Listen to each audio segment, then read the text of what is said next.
कागज की हालत यह है कि आप ठीक ठीक भर करके दिए हैं, लेकिन आपके मैट्रिक के सर्टिफिकेट में आपके अब्बा जी का नाम कुछ और हो गया होगा और बीए के सर्टिफिकेट में आपके अब्बा जी का नाम कुछ और हो गया होगा। मान लीजिए आपकी माँ का नाम यदि नीलम है तो एक जगह NILAM नीलम लिख दिया होगा और एक जगह NELAM नीलम लिख दिया होगा, एक जगह MD मोहम्मद लिख दिया होगा, एक जगह MOHD मोहम्मद लिख दिया होगा। मैं अपना उदाहरण बताता हूँ, ये हिंदू मुसलमान का मसला नहीं है। कोई आपका हिंदू दोस्त अगर आकर के आपको कहता है कि तुम्हारे पास कागज है तो तुम क्यों चिंता कर रहे हो, तो कहिएगा कि हम सिर्फ अपनी चिंता नहीं कर रहे हैं, हमको कन्हैया कुमार जैसे लोगों की भी चिंता हो रही है। क्यों चिंता हो रही है? क्योंकि मेरे पिताजी का नाम मेरे सर्टिफिकेट पे JAI है और मेरे भाई का, अब ये बात हम बोलते हैं, अब मोदी जी कहेंगे तो माने उनकी तरह हम झूठ नहीं बोलेंगे, हम अपना सर्टिफिकेट दिखा देंगे पब्लिक में कि देख लीजिए हमारे पास सर्टिफिकेट है। मेरे भाई के सर्टिफिकेट में पिताजी का नाम JAY है। अब ये I या Y का चक्कर ये है कि पिताजी का सर्टिफिकेट देखना पड़ेगा कि उनके सर्टिफिकेट में I है कि Y है। ये कागज की स्थिति है इस देश में। तो NPR करने के लिए सबसे पहले सरकारी बाबू आपके पास आएंगे, आपका घर कहाँ है, आपके घर का नंबर क्या है, उस घर में कितने लोग रहते हैं और उनकी भाषा क्या है, उनकी खान पान क्या है, उनके पूर्वज कहाँ पैदा हुए हैं, इस तरह के सवालों का जवाब इकट्ठा करके वो ले जाएंगे सरकारी दफ्तर में। तो सबसे पहले क्या होगा? NPR। मतलब NPR के मुर्गी से ही चूजा निकलने वाला है NRC का। और वो जो NPR करके ले जाएंगे तब वहां बैठ करके वो लिस्ट बनाएंगे कि कौन कौन लोग डाउटफुल सिटीजन है। हिंदी में संदेहपूर्ण नागरिक कौन कौन है। और संदेहपूर्ण नागरिक की समस्या ये है कि सिर्फ सरकारी बाबू तय नहीं करेंगे कि संदेहपूर्ण नागरिक कौन है। और ये बात मैं खुलेआम बोलता हूं, अगर मेरी बात में कोई तथ्यात्मक गड़बड़ी होती, कोई फैक्चुअल एरर होता, तो सरकार अभी तक हमको झूठ फैलाने के आरोप में जेल में बंद कर दी होती। हालांकि अगर झूठ फैलाना इस देश में अपराध होता है तो सबसे पहले प्रधानमंत्री और गृह मंत्री को जेल में होना चाहिए। और मैं तथ्यात्मक फैक्चुअल बात बोल रहा हूं कि डाउटफुल सिटीजन जो पहचान की जाएगी उसमें दिक्कत ये बात की है कि कोई व्यक्ति भी किसी व्यक्ति के बारे में जाकर के ये रिपोर्ट कर सकता है कि अमुक व्यक्ति डाउटफुल है। तो एक बात बताइए, आपका लड़ाई आपके पड़ोसी से है कि नहीं है? तो आपका पड़ोसी जाकर के कहे कि डाउटफुल सिटीजन है तो आप क्या कीजिएगा? मान लीजिए कि कोई लड़का किसी लड़की को प्रपोज किया, लड़की नहीं मानी, लड़का को उसके घर वाले से बहुत दिक्कत है, कह दे कि इसका परिवार जो है वो डाउटफुल सिटीजन है। ये समस्या है। आपका पानी किसके घर के ऊपर गिरता है, आपकी लड़ाई उसी से होती है ना। आपकी खिड़की किधर खुलती है, इसी बात की लड़ाई होती है ना पड़ोसियों से। पार्किंग का झगड़ा होता है ना, छज्जा कितना हाथ बाहर निकाले इसी बात का झगड़ा होता है ना। बाउंड्री वॉल जो है सड़क का जमीन घेर करके बना लिया इसी बात का झगड़ा होता है ना। तो हर पड़ोसी अपने पड़ोसी से लड़ रहा है, हर पड़ोसी दूसरे पड़ोसी के बारे में जाकर के सरकारी दफ्तर में कह दे कि ये डाउटफुल सिटीजन है। कितनी बड़ी समस्या होने वाली है। अब डाउटफुल सिटीजन का जब लिस्ट तैयार कर दिया जाएगा तब जिनका नाम डाउटफुल सिटीजन के लिस्ट में आएगा उनको जाकर के डॉक्यूमेंट दिखाना पड़ेगा। कितना लेंदी मामला है, समझ रहे हैं? और जो डाउटफुल सिटीजन हैं उनको कागज दिखाना पड़ेगा और जिनका कागज सही पाया जाएगा उनका नाम NRC में होगा और जिनका कागज गलत पाया जाएगा उनका नाम NRC से बाहर कर दिया जाएगा। आसाम में जो NRC तैयार की जाए उसकी सबसे बड़ी दिक्कत ये थी कि देश के राष्ट्रपति के परिवार के सदस्यों का नाम NRC लिस्ट से बाहर कर दिया गया। माँ का नाम, बाप का नाम NRC लिस्ट में है, बेटा का नाम NRC से बाहर कर दिया गया। एक भाई का नाम NRC में है, दूसरे भाई का नाम NRC से गायब कर दिया गया है। और ऐसा किसी एक धर्म के साथ नहीं बल्कि सभी धर्म और सभी जाति के लोगों के साथ हुआ है। और इस दौरान जो नागरिकों को परेशानी उठानी पड़ेगी, उस परेशानी का जो सबसे बड़ा सबब है वो सबब यह है कि जब आप नागरिक ही नहीं हैं, तब आपका घर आपका नहीं है, आपकी जमीन आपकी नहीं है, आपका कार आपका नहीं है।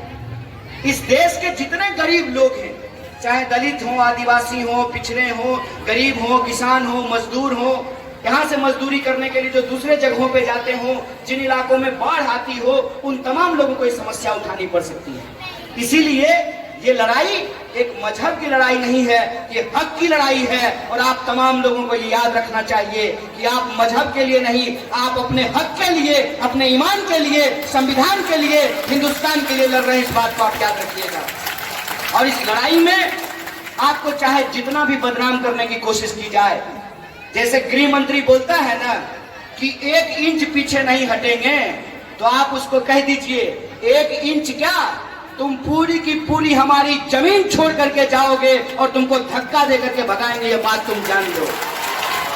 उनको कहिएगा कि आपको जितना ताकत लगाना है आप लगा लीजिए। अप्रैल से एनपीआर इनका करने का प्लान है। हमारे पास 2 महीना है, फरवरी और मार्च। गर्मी आने से पहले ही जनवरी में ही इतनी गर्मी पैदा कर देनी है कि इनका होश ठंडा हो जाए। ये बात अपने दिमाग में डाल लीजिए, ये बात अपने दिमाग में डाल लीजिए। अव्वल तो हम बिहार में एनपीआर नहीं होने देंगे। अगर नीतीश कुमार अपनी सरकार बचाने के लिए जिस तरीके से इन्होंने सीए का समर्थन किया है, उसी तरीके से यदि एनपीआर करेंगे, एनआरसी बार बार बोलते हैं लेकिन एनपीआर नहीं बोलते हैं। पहले एनपीआर होगा, फिर एनआरसी को करने की जरूरत नहीं है, दफ्तर में बैठ करके वो एनआरसी कर लेंगे। इसीलिए एनपीआर को रोकना जरूरी है। अगर नीतीश कुमार सरकार बचाने के लिए एनपीआर करते हैं तो हमको एनपीआर को रोकना पड़ेगा। और रोकने का तरीका क्या होगा? रोकने का तरीका वही होगा जो तरीका महात्मा गांधी ने अपनाया था। महात्मा गांधी ने अंग्रेजों के साथ असहयोग करने का आह्वान किया था। हम भी आपसे अपील करना चाहते हैं कि आप इस दंगाई सरकार के साथ असहयोग करिए और सरकार को बताइए कि हम एनपीआर नहीं होने देंगे। क्या तरीका होगा, हम कैसे एनपीआर करने से रोकेंगे? एक हिंदी सिनेमा है, मौका मिलेगा तो देख लीजिएगा।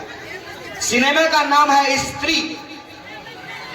उस सिनेमा में यह होता है कि एक भूत है जो मर्दों को लेकर के भागती है। वो भूत उस घर में जाती है जिस घर के बाहर ये ना लिखा हो कि ओ स्त्री कल आना। आप तमाम लोगों को भी अपने घर के बाहर ये लिखना होगा कि ओ एनपीआर कल आना, साथ में 15 लाख रुपया लेकर के आना।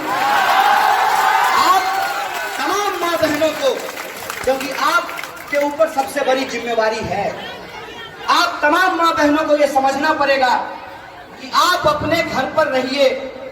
कोई इंसान अगर आपसे इस तरह की कोई पूछताछ करने के लिए आए, कोई आपसे अगर इस तरह का सर्वे करने के लिए आए और वो कहे कि हम जनगणना करने के लिए आए हैं, तो उनको कहिएगा सुनिए ना साहेब, जनगणना तो 2021 में होगा, ये तो 2020 का है।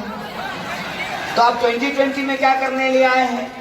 आप तो 2021 में आने वाले थे। 1 साल पहले कैसे आ गए हैं? अच्छा दिन अभी तक नहीं आया और आप लोग 1 साल पहले आ गए हैं। आप कहिएगा कि चलिए आ गए तो ठीक बात है। मोदी जी भले इस देश की संस्कृति भूल गए हो, लेकिन हमको इस देश की संस्कृति याद है। अतिथि देवो भव होता है। आ ही गए हैं तो आइए, रूह अफ़ज़ा पी करके जाइए, उनको रसना पिलाइएगा। लेकिन जब ये पूछें कि दादाजी के दादाजी का नाम बता दें, तो कहिए पहले आप अपने नानी के नानी का नाम बता दें। अगर आप अपने नानी के नानी का नाम नहीं बताएंगे तो हम आपको दादाजी के दादाजी का नाम नहीं बताने वाले हैं। आप रूह अफ़ज़ा पीजिए, रसना पीजिए, क्योंकि अप्रैल का महीना है, गर्मी पड़ने लगेगा। कोका कोला पिलाने का जरूरत हो नहीं। कोका कोला पिलाएंगे तो कोका कोला वाला चंदा मोदी जी को दे देगा। जैसे आप लोग जियो का सिम यूज करते हैं तो आपको लगता होगा कि आपका धन धनाधन हो रहा है। आपका धन धनाधन नहीं हो रहा है।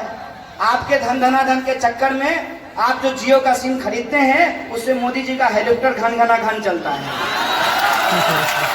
ये बात मैं बहुत जरूरी बोल रहा हूं।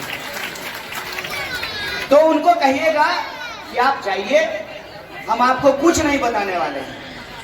हमको किसी भी सूरत में एनपीआर नहीं होने देना है। इसीलिए आप जो ये आंदोलन चला रहे हैं, इस आंदोलन में दो बात को खास तौर पे हम लोगों को ध्यान देने की जरूरत है। पहली बात तो ये कोई इवेंट नहीं है। ये लड़ाई हम तब तक लड़ेंगे जब तक कि इसको हम जीत नहीं जाते हैं। ये अपने दिमाग में आप डाल लीजिए। ये 1 दिन, 2 दिन, 4 दिन, 5 दिन, 10 दिन का मसला नहीं है। हम तब तक लड़ेंगे जब तक अपना हक और अधिकार बचा नहीं लेंगे, तब तक इसी तरह से बैठे रहेंगे, अपने हक के लिए लड़ते रहेंगे। तो बात अपने दिमाग में डाल लीजिए। और दूसरी बात, नेता कौन चुनाव लड़ना है? आपको थोड़ी चुनाव लड़ना है, आपको चुनाव नहीं लड़ना है ना। तो नेता को अपना वोट जोड़ने दीजिए। इस आंदोलन में कोई नेता नहीं है, कोई नेता का चेहरा नहीं है, और आपको कोई नेता और कोई चेहरा का जरूरत भी नहीं है। हम चाहते भी यही हैं कि इस समाज में मुंह देख करके भेदभाव होना बंद हो जाए, वेशभूषा देख करके लोगों के ऊपर भेदभाव होना बंद हो जाए। क्योंकि जब मोदी जी कहते हैं कि कपड़ों देख करके आप पहचान सकते हैं, तो हम कहते हैं कि कपड़ा देख करके हम नहीं पहचानेंगे। हम सिर्फ ये देखेंगे कि इस देश में रहने वाला, उसका कपड़ा कुछ भी हो, उसकी बोली कुछ भी हो, मंदिर जाता हो या मस्जिद जाता हो, वो भारत का है। और उसके हक और अधिकार के लिए उसके साथ खड़ा होना, यही भारतीय है, यही देशभक्ति है, और वही देशभक्ति हम निभाएंगे। इसीलिए आपको कोई किसी का मुंह देखने का जरूरत नहीं है। नेता को चुनाव लड़ना, इनको चुनाव लड़ने दीजिए। आपको ये लड़ाई लड़नी है। ये लड़ाई जो आप लड़ रहे हैं, इसको इसे ही आगे बढ़ाते रहना है। और तब तक आपको ये लड़ाई लड़नी है जब तक कि हम एनपीआर को रोक नहीं देते हैं।